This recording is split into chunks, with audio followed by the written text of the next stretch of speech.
I am surprised. In the quiet leafy suburb of Machindye on the outskirts of Kampala, James Mugume, a former career diplomat, lives a quiet private life. In November, it will be 10 years since Mugume retired from the diplomatic service after 43 years.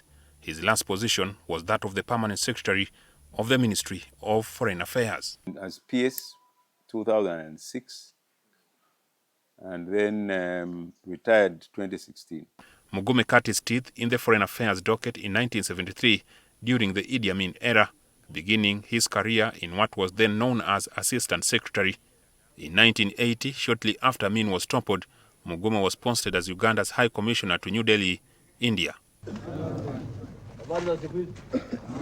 By the time the National Resistance Army rebel group captured state power in 1986, after a protracted 5-year guerrilla war, Mugume had served the Foreign Affairs docket for 13 years. Fortunate for Mugume, the new regime posted him in the US. He was at the time in the States pursuing a master's degree in public policy and management from the Kennedy School of Government, Harvard University. 1986, I had just graduated from Harvard and posted to New York. So I spent those first years at the UN. South Africa was his next stop. Mandela came, there was a liberation of South Africa, so I went to open our embassy there in 1994. In 1989, Uganda hosted and trained over 3,000 African National Congress fighters at the present-day Oliver Tambo Leadership School at Kaweweta in Nakaseke district in their fight against inequality and white supremacy. We are dealing with the issue of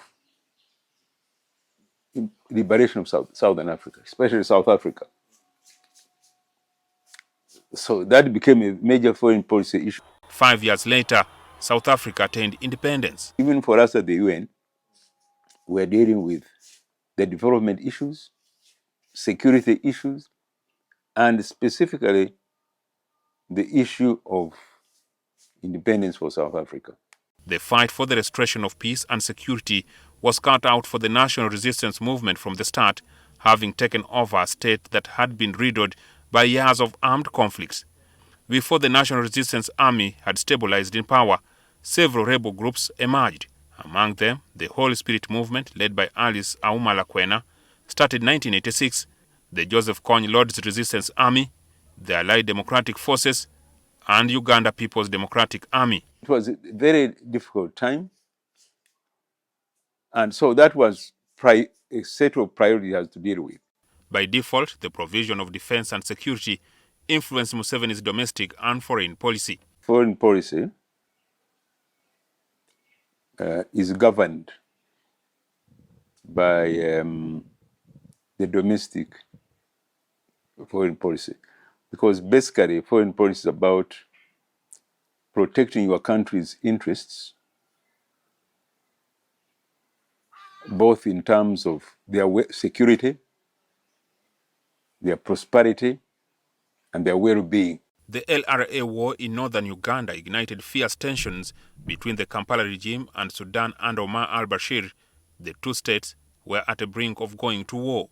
Kampala was concerned by the backing of the LRA rebels by Khartoum, which was also irritated by the support offered to the Sudan People's Liberation Army, led by the late John Garang and the Allied Democratic Forces. Although the two states avoided going to war, a second external conflict opened up in the neighboring Democratic Republic of Congo. Sections within Uganda's security system believed Sudan was offering support to the ADF. In 1996, Uganda set boots on the ground in the Democratic Republic of Congo, but to back Rwanda in its pursuit of the rebels Kigali accused of being behind the 1994 genocide. They backed Laurent Desire Kabila's alliance of democratic forces for the liberation of Congo, which ousted Mobutu Sese Seko. Burundi, Angola and Eritrea were on the same side of the war with Rwanda and Uganda. However, tensions arose between the Kabila government, which asked the allies to leave the country, a situation that led to the Second Congo War, which began in 1998 until 2003. When we went to the Congo War, SADC and ES and East Africa, we had been working together. After 1998, what they call Congo War II. Now, SADC and the East African community, Rwanda, Uganda, yeah, we were now on opposite side of the conflict. And as diplomats, we were worried because that's exactly what the external powers want. Mugume states that the conflicts took a toll on them at the United Nations as they were engaged in endless diplomatic engagements to avoid the sanctions that loomed large. The idea was that Uganda and Rwanda should face sanctions. And for a fragile state, coming out of many years of civil war, to have a UN sanctions would have crippled the country. Battles hardened UPDF. We managed to build a viable UPDF, which was able to withstand the pressures, because if you have a weak structure, you will not withstand the pressure. In 2007, Ugandan forces became the first to set foot in Mogadishu, Somalia, in what became a long fight to restore peace and security in the war-torn state, which fell into chaos after the fall of Mohamed Siad Barre's government in 1991, leading to a power vacuum. Many countries were scared of Al-Shabaab, the record of the brutality of Al-Shabaab. But once Uganda went in, then Burundi came in, and later on we were able to convince the UN to allow the neighboring countries to come in. So that was one of Uganda's foreign policy, Pan-African foreign policy. Uganda deployed forces to South Sudan and the Central African Republic. Pundits observe that Kampala's hand has kept Salva Kiir in power. In 2013, when Salva Kiir and Riek Machar, the first fallout, we got even the UN Secretary General and many other friendly countries were calling on Uganda to do something because of the confidence and the knowledge. We knew both Riek Machar and Salva Kiir and Galang before. The South Sudanese had more confidence in Uganda's sincerity. Believe it or not, it's not about even military capacity. The military adventurism is taunted for being responsible for the prevailing security. The security situation, coupled with an open-door policy for refugees, has seen an influx from the neighboring states.